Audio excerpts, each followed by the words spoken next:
Discussion keeps the world turning. This is Round Table. You're listening to Roundtable with myself, Heyang. I'm joined by Steve Hatherly and Ding Heng in the studio. Coming up, in the movie The Devil Wears Prada, we all cringed when Anne Hathaway's character had to drop everything to get her boss Miranda, played by Meryl Streep, lunch, even though it had nothing to do with her job. In real life, should employees be expected to handle personal errands for their boss? The answer should be clear. This isn't part of the job. In fact, a boss in China just got fired for crossing that line. Where do you stand on this? And AI companions are becoming more human-like, offering emotional support via thoughtful words and sometimes even a phone call. But what happens when they, quote-unquote, cheat on you? Are AI relationships evolving in ways we didn't see coming? Want to be part of Roundtable's Heart to Heart segment? Share your thoughts, questions, or hot takes on the news, tech, life by sending us a voice memo at roundtablepodcast@qq.com. You might hear yourself on our live show. Our podcast listeners can find us at Roundtable China on Apple Podcast. Now, time to turn the page and discuss something equally captivating. The paper reports that a female teacher known online as Guo, working for a well-known education company in Shanghai, was asked by her boss, Liu, to bring breakfast every day and expected her to pay for it. When Guo refused, she was fired. Guess what a disgruntled ex-employee does these days? She took it to social media, and the post went viral. Due to the backlash, the company launched an investigation and fired the boss, Liu, for misusing her authority. Guo, however, has been reported to be able to keep her job and will resume her duties. How have internet users reacted to this incident, and what's your take on it? Yeah, so let's go over that again. So an employee was asked, go get my breakfast every morning, go get my breakfast, go get my breakfast, go get my breakfast by the boss. The employee finally said, I've had enough, and got fired for it, posted on social media. The company found out, fired the boss, and then brought the employee back to work. Right, but also there's a key piece of information. The boss expects the employee to pay for breakfast as well. The employee was using her own money to pay for the boss's breakfast every day. That was what is apparently expected. Wow. And that's, I think, the real kicker and got everybody angry, whoever was reading this online. Yeah, all right. So you asked for the comments. This is some of the content from the comment section under the paper report. Buying breakfast for the boss is all too common in the workplace. I want to come back to that one in a second. Another one said, there's nothing to be surprised about here. This kind of thing happens all the time. Another one, this is from COIS1NI3. It stings for working people. It's the clash between the regular workers and the superiors. Then there were people who concerned. Another comment said, this is classic workplace bullying. Another said, I dealt with this for over half a year, spending more than 1,000 yuan each month. Honestly, they probably just wanted to push you out, so you had no choice but to resign. And a couple of more comments. The world is truly full of strange things. And then we'll wrap up with this one. Girl, find a new job. Even if you stay at this company, it's not going to be a good place for you anymore. Well, but to me, that sounds like a really enlightening story. She has the courage and the guts to take her, complaints to the social media and really challenge her so-called boss's authority. That's a nice thing. That's a nice spirit on the part of the younger generation, I would say. And coming back to this practice, like your boss asking a subordinate to buy her breakfast on daily basis. I wanted to come back to this because that was the first comment. Buying breakfast for the boss is all too common in the workplace. And that's what I find to be really surprising because I guess we're all limited to our own echo chambers. And I did not expect this. I thought this is possibly kind of rare. If not rare, then people would raise eyebrows if you get this command from your boss. But for a couple of folks who left messages, they think otherwise. But you've never seen this before, working in China for a really long time? You've never heard about this kind of situation before? Not the Not breakfast, really. not in Yeah. this organization, I can say for sure. Right. Yeah. But I've heard stories of employees feel compelled to do personal errands for their superiors if asked, or sometimes it's kind of implicitly hinted on, and then they feel it'll probably do them good if they do that, run that personal errand, basically. Yeah, and I have heard about cases in which, for example, a classmate of mine was asked by his boss to do homework for his boss's child. What? But anyway, this kind of occurrence That's an abuse that of happens. power as Yeah. well. Yeah. That happens. Definitely. That happens. Yes, but, well, not really, but I just would like to widen the different sort of scenarios maybe for you a little bit. If this were a few decades ago, and if it's done in an informal way, I can sort of picture it happen, and I would think that maybe people actually in this kind of scenario might not say much about it. That is, let's say if you work for a traditional government organ or something like that, and let's say 20 years ago or so, and then back then there might not be the water dispenser in the office, and therefore it's expected that maybe, usually it's the younger person, the younger employee, will go get the hot water in those tall hot water flasks, bottles, into the office. And yeah, like maybe it's not implicitly said that, oh, 小周, young Joe, go get it. But it's kind of like, okay, I'm new to the office, I'm the youngest, and I should do it. And also, if it's your boss, maybe he or she says it or just implies it, but then you kind of help to like dust and clean the room, the office a little bit. I know what you're saying, and this exists in Western sports culture. Oh. If you're the rookie on a team, then you're expected to do things like fill the water bottles or carry the senior players' pads or something like that. It's considered paying your dues a little bit as the youngest players on the team. That's sports. This is the office. And this employee was asked This is terrible. to use her own money to pay for the boss's breakfast. And I'm going to assume exit the building or stop on your way to work to pick up that breakfast. I could be wrong. We don't have the details about that.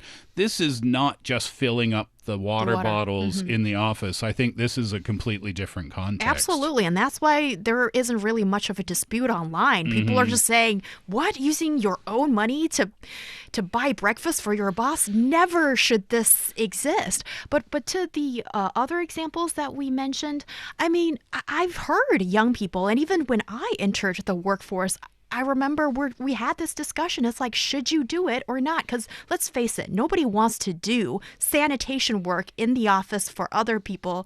Well, you enjoy it too. But anyway, nobody willingly wants to do it. But if you don't do it, the older people will probably think that, oh, look at young people these days with no ethics. And that might exist in a hierarchical culture, for example, right? Young employees might feel almost obligated to carry out those types of things. But if you look at maybe a more egalitarian work culture where everybody is supposed to be considered equal, you might not see those types of examples because professional boundaries are really, really strictly maintained, and personal requests in that type of culture are often seen as almost inappropriate. It might go culture to culture. Yeah, I also feel like things will have to depend on the specific context with regard to that particular personal errands that your boss are asking you to be involved with. For example, if your boss is really busy at the moment with handling a business deal which will be very, very important to your company's development, then suddenly a parcel is delivered to your boss and the guy is calling, making this phone call, and your boss asks for a favor from you. Go and fetch this parcel for me. I can't go away from my important business deal signing meeting. That's totally fine. I think that's totally fine. This kind of situation is fundamentally different from your boss asking you to pay for her daily breakfast. I think daily is the key there, too. Yeah. If this is a one-time thing... I don't think people would think that's a problem. I was at the office all night. I'm really sorry. If you're on your way to work, listen, could I ask you just grab me a coffee and maybe a sandwich from the store? I'm so sorry to ask you. One time, okay, no problem. That's like a personal favor. Right. Daily, Monday to Friday. That's really pushing and it. what if you don't do it one day? Then what? Or are there repercussions for not doing the thing that you were never supposed to do in the first place? Yes, but also, can I get into a little bit of the murky area in the corporate office? I don't know if this... I would assume this might be similar in China and elsewhere. That is, okay, like we know what the rules are. It's written in the employee rule book.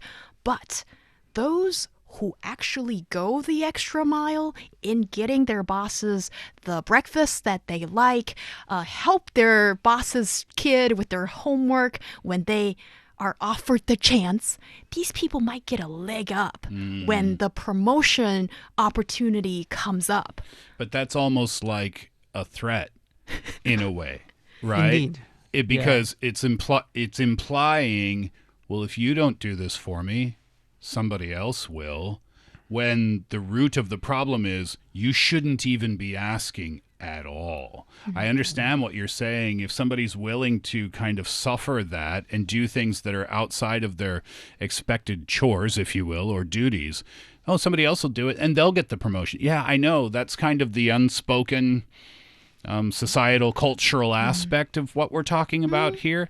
But I think the issue is it shouldn't even be a thing at all. But that's in a perfect world or in a vacuum, when the fact is that I guess it does exist, obviously. Yeah, and I guess there is a kind of social or cultural norm here about deference to the authority of your boss that might compel or creating pressure for employees to comply with whatever order from your boss.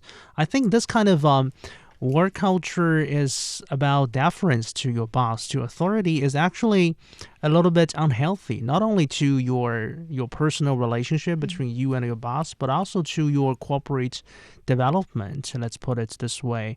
I mean, even for company strategies, for those development issues facing your company, the boss does not necessarily know about everything, and he or she can be wrong in their decision making. So if a company is situated in a work culture where everything you do is fundamentally aimed at satisfying your boss, making your boss happy, I don't think that's healthy. Yeah, but I think we should make it clear to our listener, we're not recommending that you just say no to every single request, because if it's a one-off thing, then it's just considered a favor. I read another internet story where someone was saying, I can't believe my boss asked me to pick up cough syrup from the pharmacy today because they were sick. That's not in my job description. Okay, now relax. Yeah. Okay, relax. They're asking you to do a personal favor because they're not feeling well. So we're not saying go ahead and do that. There is a little gray area sometime.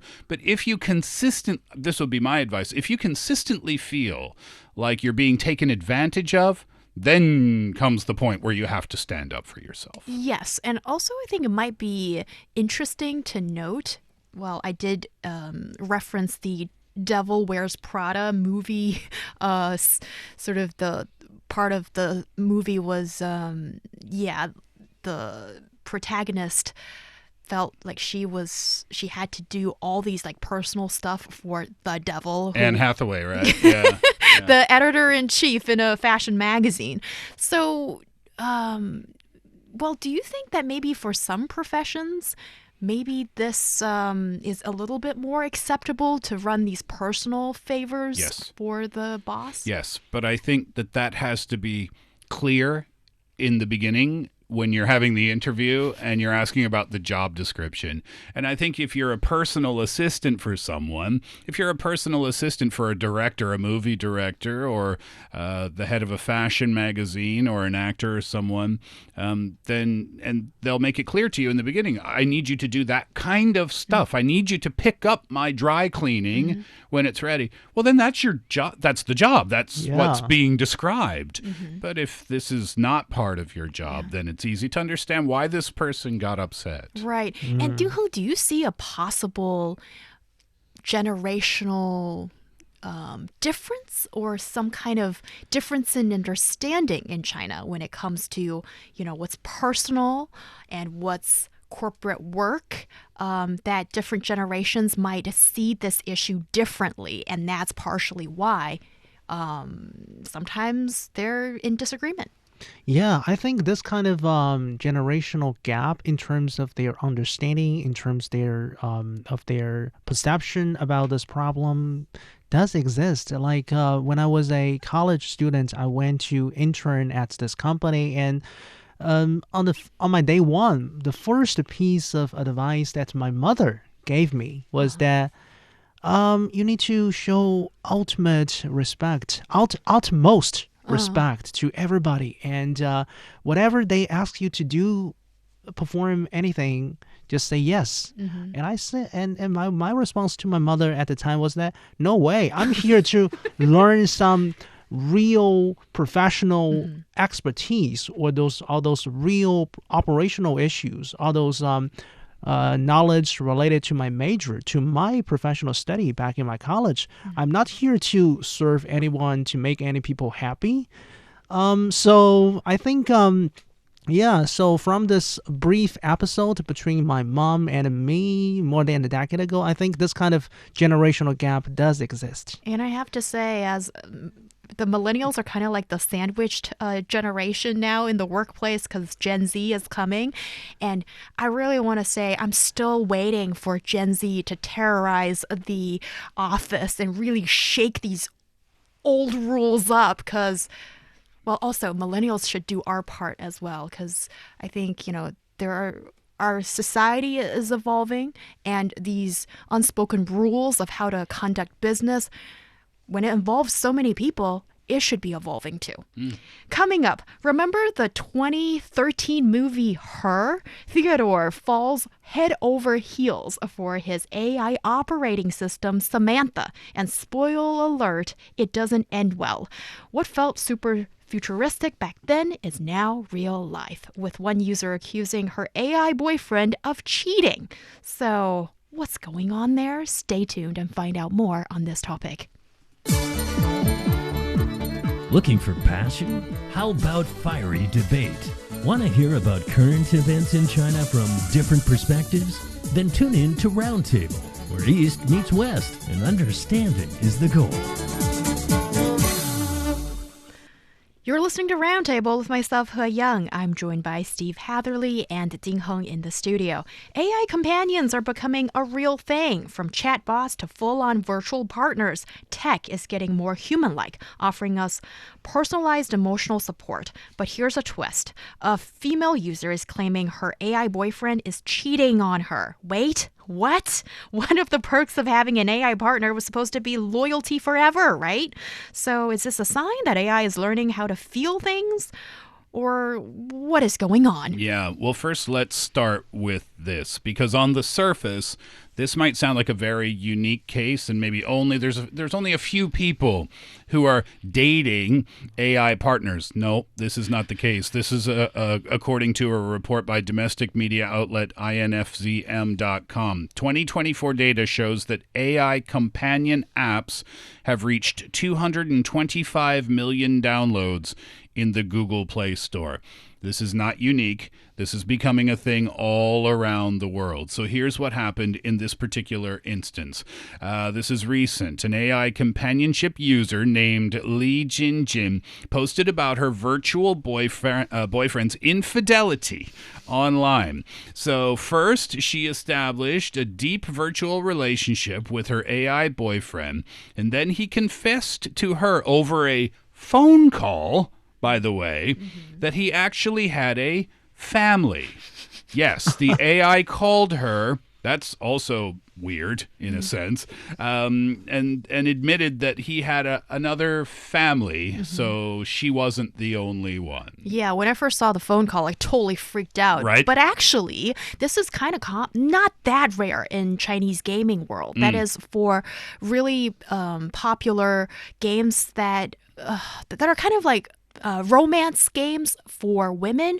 The VIP users, they get these phone calls, and usually it's of course recorded. Yeah. Sorry to burst that to you, but yeah, like the so-called boyfriend will give you a call. So this is not all that new in the Chinese gaming context. So here's a little background, by the way.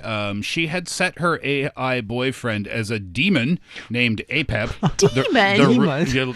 Check this out. He was the ruler of Stanley Continent, wherever that is. He was silver gray haired with a pair of black horns. This is her real AI boyfriend. He had a charming appearance, a rebellious personality. He enjoyed visiting small bars on Earth for a drink. This was his character that was created for him. Yeah, so if that's her design, if that's her setting in the first place, she should not really have complained about all this kind of, because that's largely expected. Well, I've been saying for years, you can't trust a guy with horns. Yeah. What do you expect when you set your AI boyfriend to be a demon, yeah. But is this cheating, though? That's the question. Yeah, right? It's not like this person's going to meet you in real life. The phone call is only as far as he can go.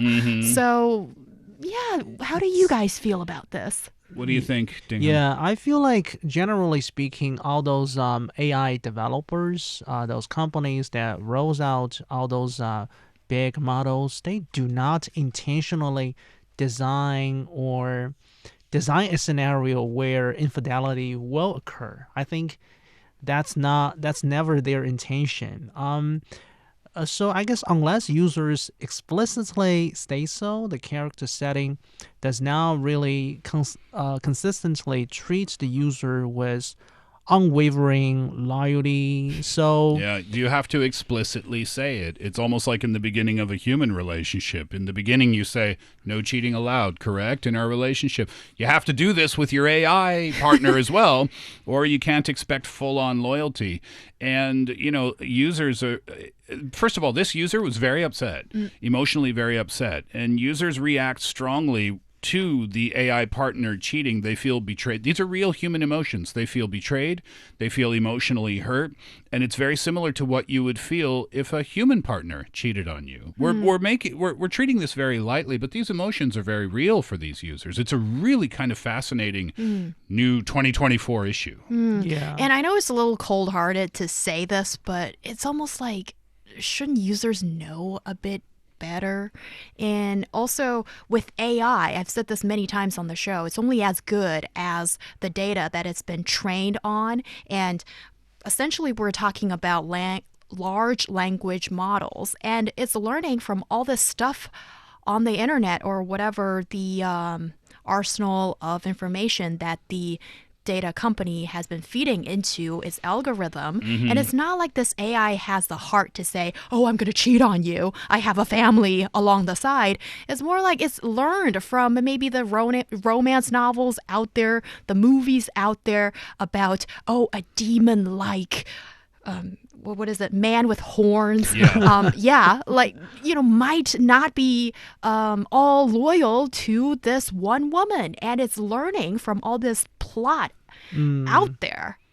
So I guess from the developers' perspective, they are really aiming for the AI and the real world users to engage in a kind of co-creative scenarios and really generate rich and interesting content. Some companies, they might say, they have never labeled the AI as a lover for anyone. They just want their users to create their own worldviews as long as they don't violate laws and regulations. That's from the developer's point of view, right? The developers aren't trying to create anything damaging, that's for sure. But what are people actually seeking from these AI partners?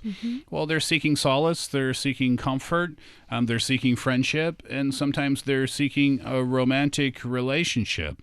And whether we think it's weird or not, it's still a real thing that's happening right now. Users of AI companions probably are hoping for a perfect partner because they know deep in their mind this isn't real. This is a computer algorithm. But at the same time, when that algorithm, after you've established that you've given that emotional side of yourself, you expect a perfect partner, but it's not the case. And how can you expect that from AI? I'm sorry, it's just when you're so invested, when we are so invested in the virtual partner, person, whatever, well, actually, it's just an algorithm. Sorry to say this again. Then how is that going to affect your real life relationship? And I suspect that some of these folks might have a real life partner, some might not. And if you're so invested into the AI, good luck finding someone in the real life. Yeah, well, one user, Zhao, who experienced infidelity, said she never expected that type of behavior, said she wanted positive human traits, was shocked to find that it would cheat, but still said, yeah, but I'm still looking for a perfect partner. That's unrealistic. And also bear in mind that this AI entity or LLM, large language model, is quote-unquote dating millions of people at the same time. Just bear that in mind because you're all users. And that brings us to the end of today's show. Thank you, Steve and Ding Heng, for joining the discussion. I'm Heyang. We'll see you next time.